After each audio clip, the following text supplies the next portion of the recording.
अस्सलाम वालेकुम viewers. Dear viewers, कल के वीडियो में हमने बात की थी कि कैसे हुआ था बंगाल दो हिस्सों में तकसीम, और उसके बाद हमने जाना था उसके 6 साल बाद 1911 में बंगाल की तकसीम कैंसिल हुई थी। लेकिन बंगाल की तकसीम कैंसिल होने से पहले मुसलमानों ने 2 काम किए थे। वो कौन से काम थे, चलिए देखते हैं इस वीडियो में। So let's begin.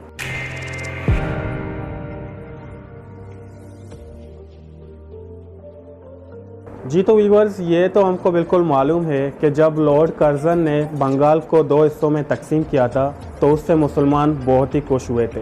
तो इसीलिए मुसलमानों ने सोचा कि क्यों ना एक जमायत बनाकर हम दोबारा जाएं वायसराय के सामने और वो डिमांड उनके सामने रखें जो हम हमेशा से चाहते थे।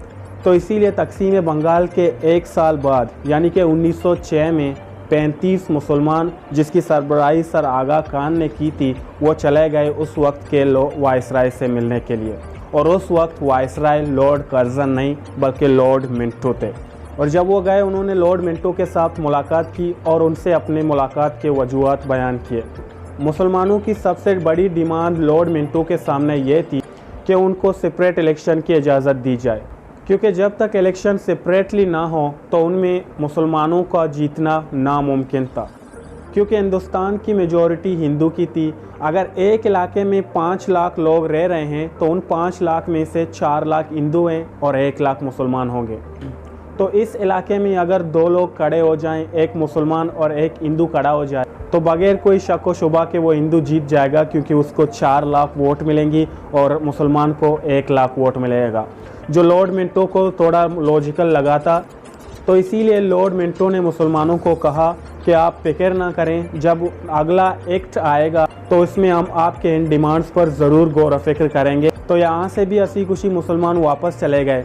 जब वो वापस चले गए तो मुसलमानों को अब लगने लगा कि अब मुसलमानों की एक और अलग पार्टी बननी चाहिए, क्योंकि 1885 में जो पार्टी बना था इंडियन नेशनल कांग्रेस, उसका स्लोगन तो ये था हिंदुस्तान के सब लोगों के लिए है।